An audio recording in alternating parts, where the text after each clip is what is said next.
Hello friends, आपके पर्यावरण का सेकंड यूनिट इस वीडियो में डिस्कस करने वाले हैं, जिसका नाम है पर्यावरण अध्ययन की विषय वस्तु और शिक्षण विधियाँ।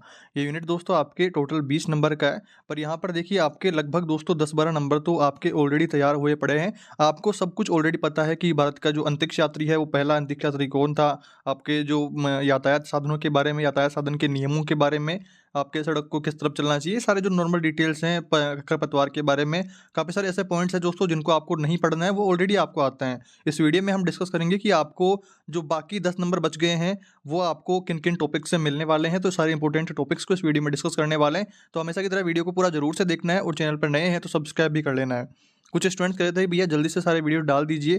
तो देखिए वीडियो पहले मुझे खुद को पढ़ना पड़ता है सारा मैटर को कि क्या-क्या आपके सिलेबस में है, फिर कंटेंट तैयार करना पड़ता है, उसके बाद में वीडियो तैयार करना पड़ता है, फिर वीडियो की एडिटिंग करनी पड़ती है कि कहाँ कुछ ज़्यादा पार्ट तो नहीं बोल दिया है, कहीं कोई वर्ड में मिस्टेक तो नहीं हो गई है। तो पूरा वीडियो फिर दोबारा मुझे खुद देखना पड़ता है, उसके बाद में अपलोड करना पड़ता है, तो काफ़ी लंबी प्रोसेस रहती है।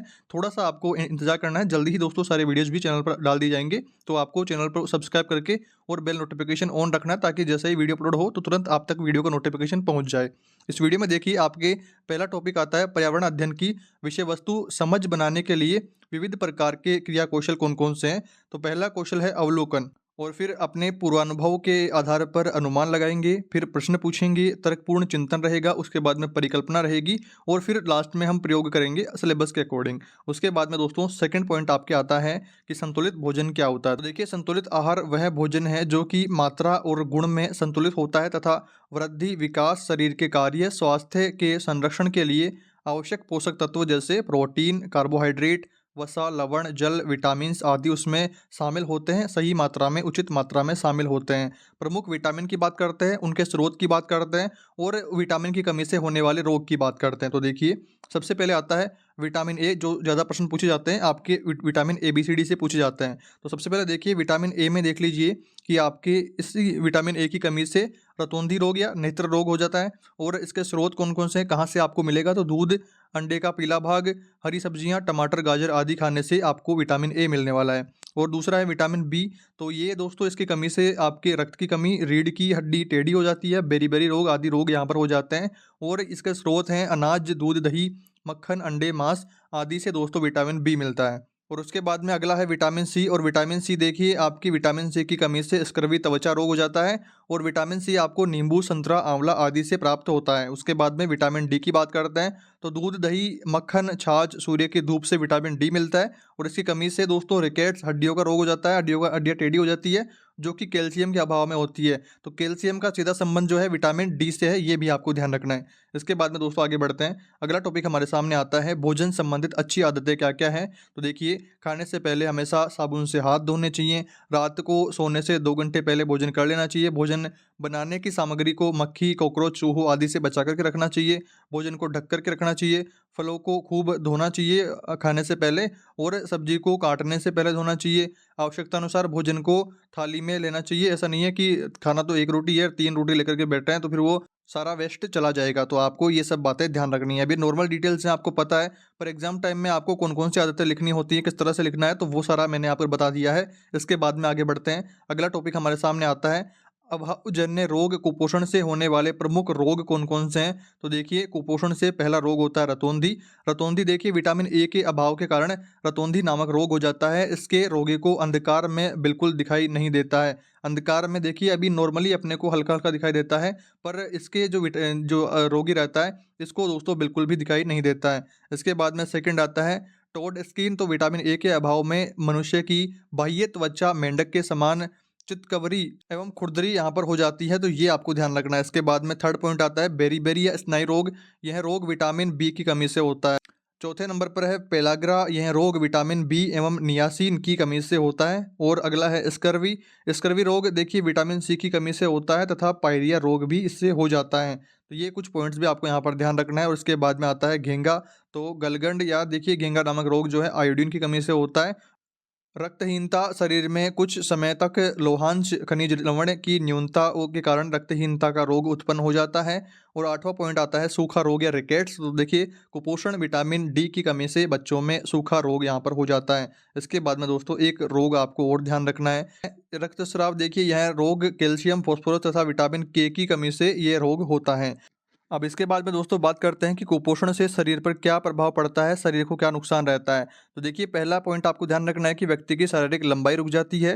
दूसरा पॉइंट है आयु व लंबाई की तुलना में भार कम हो जाता है। तीसरा पॉइंट है व्यक्ति निस्तेज, दुबला पतला, कमजोर व अस्वस्थ हो जाता है। चौथा पॉइंट है उठने बैठने व खड़े होते समय अनुचित आसन का प्रयोग करता है, सही से खड़ा और सही से उठना बैठना नहीं हो पाता है। और पांचवा पॉइंट आता है त्वचा ढीली और झुर्रीदार हो जाती है। और छठा पॉइंट है कि बालों में रूखापन और त्वचा में पीलापन, खुरदरापन आ जाता है। और सातवां पॉइंट आपको ध्यान रखना है कि शरीर में शक्ति का अभाव व शिथिलता रहती है। इसके बाद में बात करते हैं कि कुपोषण दूर करने के उपाय क्या क्या हैं। तो देखिए, पहला उपाय तो यह है कि कुपोषण का मुख्य कारण अशिक्षा और अज्ञानता है। अतः बालकों व अभिभावकों को संतुलित भोजन कराना चाहिए और आवश्यक पोषक तत्वों के बारे में जानकारी देनी चाहिए, उनको ज्ञान देना चाहिए ताकि वो ठीक भोजन ले सकें और कुपोषण का जो रोग है वो होवे ही ना। और इसके बाद में सेकंड आता है रोगग्रस्त बालकों को चिकित्सक को दिखा करके उनके आहार के बारे में जानकारी देनी चाहिए और उनको ठीक आहार प्रोवाइड करवाना चाहिए। उसके बाद में थर्ड पॉइंट है कि विद्यालय में विश्राम तथा मध्याह्न भोजन की व्यवस्था होनी चाहिए, जो कि गवर्नमेंट स्कूलों में होती है। वहाँ उन्हें संतुलित व पौष्टिक भोजन की आयोजन भी करवाना चाहिए। इसके बाद में चौथा पॉइंट है कि विद्यालय तथा घर के वातावरण को स्वास्थ्यकारी बनाया जाना चाहिए, आसपास गंदगी नहीं होनी चाहिए। तो ये कुछ पॉइंट्स आपको यहाँ पर ध्यान रखना है। इसके बाद में अगला टॉपिक आता है खाद्य संरक्षण के बारे में। तो देखिए, खाद्य संरक्षण के बारे में आप नॉर्मली डिटेल्स जानते हैं कि जो हमारा खाना होता है, भोजन होता है, उसको संभाल करके रखना होता है, पर कुछ विधियां हैं जो कि आपको जानना आवश्यक है। तो इस वीडियो में बात करते हैं। तो देखिए, आपके खाद्य पदार्थ भिन्न भिन्न कारणों से खराब हो जाते हैं तथा खाने योग्य नहीं रह जाते हैं। अतः यह आवश्यक हो जाता है कि हम कुछ ऐसी विधियां अपनाएं जिससे खाद्य पदार्थ जो है लंबे समय तक हमारे सामने सुरक्षित रहे और दूषित ना होए। खाद्य पदार्थ को लंबे समय तक सुरक्षित रूप में संग्रह करने की प्रक्रिया को खाद्य संरक्षण कहते हैं। ये परिभाषा भी आपको ध्यान रखनी है। इसके बाद में दोस्तों अब बात करते हैं कि खाद्य संरक्षण के उपाय क्या क्या हैं, किन किन विधियों से हम हमारे जो खाद्य पदार्थ हैं उनका संरक्षण कर सकते हैं। तो सबसे पहले देखिए, खाद्य सामग्री का जो रक्षण है हमें जीवाणु, जीवाणु विष, एंजाइम, रासायनिक क्रियाओं व रासायनिक तत्वों व प्राकृतिक प्रभावों से करना होता है। और जीवाणु में साधारण बैक्टीरिया या स्पोर के रूप में पाए जाने वाले बैक्टीरिया, ईस्ट व फूलन पैदा करने वाले अनेकानेक फफूंद होते हैं, जो कि 50 से 120 फ़ारेनहाइट के ताप पर और आर्द्रता में अधिकाधिक पनपते हैं और 3-4 घंटों में ही भोजन सामग्री को विकृत कर देते हैं। खाद्य सामग्री की रक्षण विधियां दो प्रकार की है, जीवाणुओं का नाश करने वाली और जीवाणुओं को पनपने से रोकने वाली। तो सबसे पहले बात करते हैं जीवाणुओं का नाश करने वाली विधि के बारे में। तो देखिए, जीवाणुओं का नाश करने वाली विधि पहली तो आती है कि भोजन सामग्री को पकाने में, उसे उबालने या तलने में हम पानी को खोलने का तापमान काम में लाते हैं, अर्थात 212 डिग्री फ़ारेनहाइट। इस ताप पर लगभग सभी सामान्य जीवाणु नष्ट हो जाते हैं। तो एक तो ये विधि है। दूसरी क्या आती है कि पाश्चुरीकृत कर देते हैं। जैसे मान लीजिए कि उबलने के थोड़े से कम ताप पर दूध को गर्म करते हैं और फिर उसको एक साथ उसको ठंडा करते हैं, तो फिर वो पाश्चुरीकृत होती है, जो कि दोस्तों नॉर्मली दूध को करते हैं। इसके साथ में देखिए, इसमें यहाँ पर बियर को और हल्के शराब भी पाश्चुरीकृत किए जा सकते हैं। पाश्चुरीकरण में सभी जीवाणु नष्ट नहीं होते हैं, अतः यह प्रक्रिया निर्जीवाणुकरण नहीं है। फिर भी पाश्चुरीकरण से भी कीटाणु नष्ट होते हैं, जो कि संक्रामक रोग फैलाते हैं।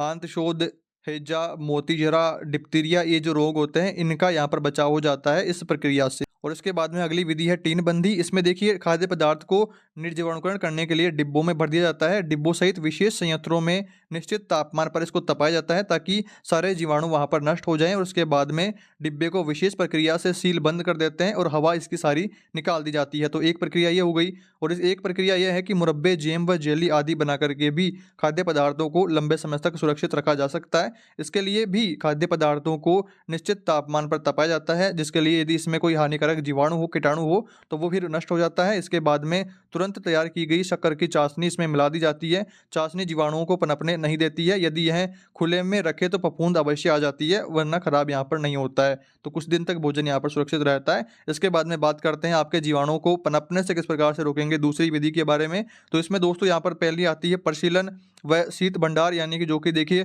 ठंडे क्षेत्रों में यहाँ पर खाद्य भंडार को रखा जाता है। और उसके बाद में आता है हिमीकरण, यानी कि बिल्कुल की बर्फ ही जमा दी जाती है, जैसे सेब वगैरह के बारे में कोल्ड स्टोरेज जो होता है वो यहाँ पर आता है। इसके बाद में निर्जलीकरण आता है। निर्जलीकरण में देखिए, हमारे सामने केरी या फिर गाजर आदि को हम सुखा करके रख लेते हैं। जब उनका सीजन नहीं होता है तब हम उनको काम में लेते हैं, तो वहाँ पर ये आता है केरी, गाजर आदि जो सब्जियाँ वगैरह होती है, तो उनको हम सुखा लेते हैं और फिर बाद में काम लेते हैं। और यहाँ पर एंटीबायोटिक का प्रयोग, यहाँ पर दवाइयों का प्रयोग आप जानते ही हैं। इसके बाद में दोस्तों बात करते करते हैं, अगला टॉपिक आता है कोलाज बनाना क्या होता है, 1 नंबर का प्रश्न आ सकता है। तो इसमें देखिए, प्रत्यक्ष वस्तुओं का चित्र धरातल पर चिपका करके बनाई गई आकृति कोलाज कहलाती है। कोलाज में लकड़ी, कतरन, टिन के टुकड़े, रस्सी, सूतली, पिन, ट्यूब आदि वस्तुओं को प्रयुक्त करते हैं। ये उदाहरण भी आपको ध्यान रखना है। और इसके बाद में अगला टॉपिक आता है खिलौने के प्रकार क्या-क्या होते हैं। कि प्लास्टिक के खिलौने, मिट्टी के खिलौने, कपड़ों के खिलौने, धातु के निर्मित खिलौने, मिट्टी कुट्टी के खिलौने, प्लास्टर ऑफ पेरिस के खिलौने। ये आपको डिफरेंसेस ध्यान रखना है, ये प्रकार यहाँ पर ध्यान रखना है। पहला प्रकार है प्लास्टिक के खिलौने, दूसरा मिट्टी के खिलौने, कपड़ों के खिलौने, धातु से निर्मित खिलौने, मिट्टी कुट्टी के खिलौने, प्लास्टर ऑफ पेरिस के खिलौने। ये प्रकार आपको ध्यान रखना है। इसके बाद में प्राकृतिक रंग और कृत्रिम रंग की बात करते हैं। ये भी दोस्तों काफ़ी कंफ्यूज करने वाला यहाँ पर रहता है, जो कि आपको ध्यान रखना है। या तो आपको देखिए प्राकृतिक रंग क्या होता है ये पूछ सकता है, कृत्रिम रंग क्या होता है ये पूछ सकता है, या फिर इन दोनों में अंतर पूछ सकता है। तो इसका आपको ध्यान रखना है। तो सबसे पहले देखिए, प्राकृतिक रंग की बात करते हैं। तो प्राकृतिक रंगों को पेड़ पौधे से तैयार किया जाता है तथा इनसे स्वास्थ्य पर विपरीत प्रभाव नहीं पड़ता है। ये सही हो गया। और इसमें देखिए उदाहरण देखिए, पलाश के फूल, अनार की छाल, केसर, हल्दी आदि यहाँ पर इनसे रंगों का निर्माण किया जाता है। और कृत्रिम रंग जो होते हैं वो विभिन्न रसायनों से तैयार किए जाते हैं और इनसे स्वास्थ्य पर विपरीत प्रभाव पड़ता है। और इसके उदाहरण देखिए, निर्देशक रंग, बुनियादी रंग, अम्ल का रंग, गंधक का रंग, ये इसके उदाहरण हैं। अब अगर आपको देखिए उदाहरण देकर के पूछे, 4 ऑप्शन दे देगा आपको और पूछ सकता है कि ये कृत्रिम रंग है या प्राकृतिक रंग है। तो आप इनके उदाहरण देख लीजिए कि अगर पेड़ पौधों की फूलों की बात हो तो वो प्राकृतिक रंग में आएगा, और अगर रसायनों की बात हो रही हो तो फिर वो कृत्रिम रंग में आएगा। ये डिफरेंसेस आपको ध्यान रखना है। इसके बाद में बात करते हैं दोस्तों संरक्षित क्षेत्र के बारे में। संरक्षित क्षेत्र होता है दोस्तों जिसमें किसी को भी कुछ भी नुकसान नहीं पहुंचाने दिया जाता है। यहाँ पर देखिए, ये वे क्षेत्र हैं जिन्हें सरकार ने वन्य जीव प्रजातियों को उनके प्राकृतिक आवास में सुरक्षित छोड़ा है। इनका उद्देश्य जो है जैव विविधता का संरक्षण और इसके संबंध में पारिस्थितिकी प्रक्रियाओं व प्रजातियों को बचाए रखना है। हमारे देश में 500 से ज़्यादा राष्ट्रीय उद्यान व अभ्यारण्य हैं। इनमें वन्य जीवों की सुरक्षा के लिए अपेक्षाकृत बड़े क्षेत्र को संरक्षित घोषित किया जाता है, लेकिन व्यावसायिक गतिविधियों, बांधों, उद्योगों आदि बड़ी परियोजनाओं का अनुमति इसमें नहीं दी जाती है। पूरा यहाँ पर सिक्योर रहता है, संरक्षित रहता है। और यहाँ पर देखिए, प्राकृतिक वनस्पति बगीचे व जंतुआलय में भी प्रजातियों को संरक्षित करने में सहयोग यहाँ पर दिया जाता है। जो प्रजातियाँ लुप्त होने के कगार पर हैं उनको संरक्षित क्षेत्र में रखा जाता है। ये कुछ बातें आपको यहाँ पर ध्यान रखना है। और जैसे कि दोस्तों मैंने आपको स्टार्टिंग में बताया था कि इसके अधिकांश जो टॉपिक हैं वो आपको ऑलरेडी आते हैं, जैसे कि खरपतवार आदि के बारे में, यातायात साधनों के बारे में, और साथ ही साथ आपके जो भोजन वगैरह के बारे में, जो है पशुपालन वगैरह के बारे में, काफ़ी टॉपिक्स आपको ऑलरेडी आते हैं। जब आप पेपर में सारा कुछ मैटर देखोगे, आपके पास सीरीज या बुक है तो आप उसमें भी चेक कर लीजिएगा। अधिकांश देखिए, लगभग दोस्तों आपका इस यूनिट का 50% कोर्स आपको ऑलरेडी पता है, और जो 50% कोर्स बच गया था 10 नंबर का, वो मैंने आपको इस वीडियो में बता दिया है। आई होप आपके सारे डाउट्स इस वीडियो में क्लियर हुए होंगे। फिर भी इससे संबंधित आपके कोई भी डाउट्स रहते हैं या वीडियो में कहीं पर कोई मिस्टेक हो गई है तो आप मुझे कमेंट में जरूर बताना। पूरी सावधानी के साथ ये दोस्तों वीडियो बनाया है, पर फिर भी कोई मिस्टेक अगर भूलवश कोई हो गई है तो आप मुझे जरूर से कमेंट में बता देना, मैं उसको पिन कर दूंगा। कमेंट भी आप जरूर से चेक कर लीजिएगा। इस वीडियो में इतना ही दोस्तों, जल्दी मिलेंगे अगले यूनिट के साथ। Thanks for watching this video.